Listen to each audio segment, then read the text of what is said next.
திருச்சிற்றம்பலம். தென்னாடுடைய சிவனையை போற்றி, இந்நாட்டவருக்கும் இறைவா போற்றி. அனைவருக்கும் வணக்கம். மகர ராசிக்குண்டான மார்ச் மாத பலன்களை பத்தி பார்க்கலாம். மகர ராசியை பொறுத்த வரைக்கும் பாத்துட்டீங்கன்னா முழுக்க மார்ச் 29ஆம் தேதியோட உங்களுடைய 7.5 சனி முடிவுக்கு வந்து விட்டது. உங்களை விட்டு விலகி விடுவார் சனி பகவான். அதற்கப்புறம் உங்களுக்கு யோகத்தை வாரி வாரி கொடுப்பார். ஏன்னா இப்ப குரு வந்து உங்களுடைய ராசியை பார்க்கிற இந்த ஒரு வருட காலங்களுமே மகர ராசிக்கு ஓரளவுக்கு நல்லதுதான் பண்ணிட்டு இருக்கார். ஸோ அதே போல 7.5 சனியும் முழுமையாக விலகும் பொழுது உங்களுக்கு நன்மைகளை மட்டுமே கொடுக்கக்கூடிய ஒரு அமைப்பு இந்த மாதத்திலிருந்து தொடங்குது அப்படிங்கிறத நம்ம எடுத்துக்கலாம். அதே போல பாருங்க, உங்களுடைய ராசிக்கு குரு அப்படின்னு சொல்லக்கூடியவர் உங்களுக்கு 3 மற்றும் 12ஆம் அதிபதியாகி உங்களுடைய ராசிக்கு 5ஆம் வீட்டில் இருக்கிறது மிகப்பெரிய ஒரு யோகம். அப்ப வெளிநாடு வெளியூர் பயணங்கள், இம்போர்ட் எக்ஸ்போர்ட் பிசினஸ் பண்ணக்கூடிய ஒரு அமைப்பு, தீர்த்த யாத்திரை போயிட்டு வர்றது, குழந்தைகள்னால பயனடைகிறது, குழந்தைகளுடைய தேவைகளை பூர்த்தி செய்யறது, இது போல விஷயங்கள் எல்லாமே இந்த குரு கொடுத்துட்டு இருப்பார் அப்படிங்கிறதா உண்மை. அடுத்தது 3 மற்றும் 12ஆம் அதிபதியான குரு அப்படின்னு சொல்லக்கூடியவர் என்னதான் வந்து உங்களுடைய ராசியை பார்த்தாலும் 11ஆம் இடம்னு சொல்லக்கூடிய லாபஸ்தானத்தையும் பார்க்கறதுல லாபத்தையும் கொடுத்துட்டு தான் இருப்பார் அப்படிங்கிறது மாற்றம் இல்லை. அடுத்தது செவ்வாய். இந்த செவ்வாய் அப்படின்னு சொல்லக்கூடியவர் 4 மற்றும் 11ஆம் அதிபதியான செவ்வாய் இப்ப இருக்கக்கூடிய வீடு உங்க ராசிக்கு 6ஆம் வீட்டுல இருக்கார். 4 கூடையவர் 6ஆம் வீட்டுக்கு வந்தாலே கண்டிப்பாக வீடு மனை சொத்து இது ஏதாவது வாங்கறதுக்கு உண்டான ஒரு வாய்ப்பை ஏற்படுத்தி கொடுக்கும். மேக்சிமம் இந்த லோன் போட்டெல்லாம் வீடு கட்டலாம், லோன் போட்டெல்லாம் வந்து வண்டி வாகனங்கள் வாங்கலாம் அப்படின்னா இந்த 4-6 காம்பினேஷன் ரொம்ப முக்கியம். அந்த காம்பினேஷன் இப்போ உங்களுக்கு மகர ராசிக்கு இருக்கிறதுனால கண்டிப்பாக இந்த மாதத்துல ஏதாவது லோன் போட்டு வீடு வாங்குறதோ அல்லது லோன் போட்டு வண்டி வாகனங்கள் வாங்குறதுக்கு உண்டான அமைப்பை ஏற்படுத்தி கொடுப்பார்.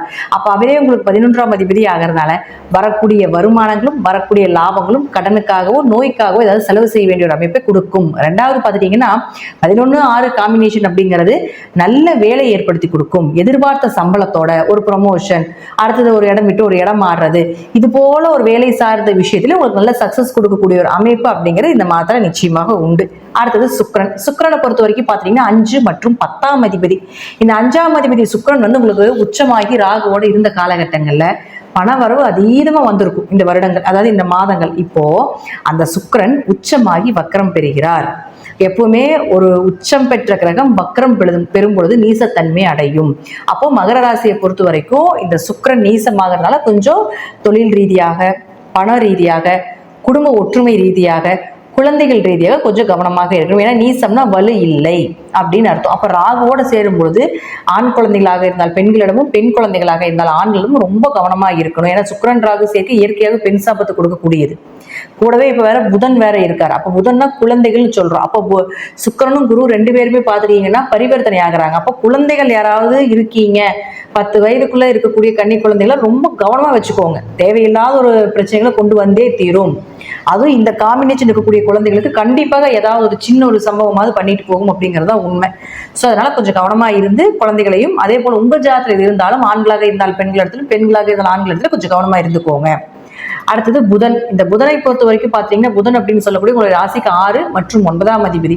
அப்ப அவரும் பாத்தீங்கன்னா நீசமா இருந்தார். இப்போ வக்ரமாகிறார் 15ஆம் தேதிக்கு மேல. நீசம் பெற்ற கிரகம் வக்ரமானால் உச்சமாகுது. அப்போ புதன் உச்சத்தை கொடுக்குது.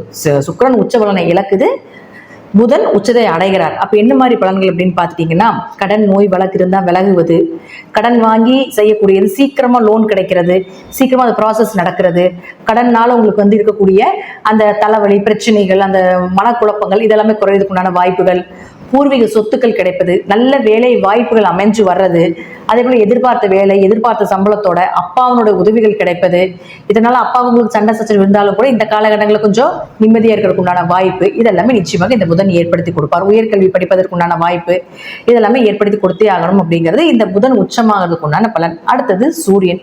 இந்த சூரியன் 2ஆம் வீட்டுல இருக்கிறார் 14ஆம் தேதி வரைக்கும். பொதுவாக பாத்தீங்கன்னா சூரியன் 2ஆம் வீட்டில் இருந்தால் கண்டிப்பாக 8.2 இருக்கும்போது விபரீதமான பணவரவு, திடீர் அதிர்ஷ்டங்கள், திடீர் பணவரவுகள் இதெல்லாம் கொடுக்கும். இப்ப அடுத்தது அவர் 3ஆம் வீட்டுக்கு போறாரு. அதனால இந்த ஷேர் மார்க்கெட்டு, வட்டி தொழில், உழைப்பில்லாம வரக்கூடிய காசெல்லாம் இருக்கும் இல்லைங்களா, அதெல்லாத்துக்குமே 15ஆம் தேதி வரைக்கும் உங்களுக்கு நல்ல மணி ஃப்ளோ ஆகும். அதுக்கப்புறம் பார்த்தீங்கன்னா கொஞ்சம் அப்படியே குறைஞ்சு மறுபடியும் வர்றதுக்கு உண்டான வாய்ப்பை ஏற்படுத்தி கொடுக்கும் அப்படிங்கிறதா உண்மை.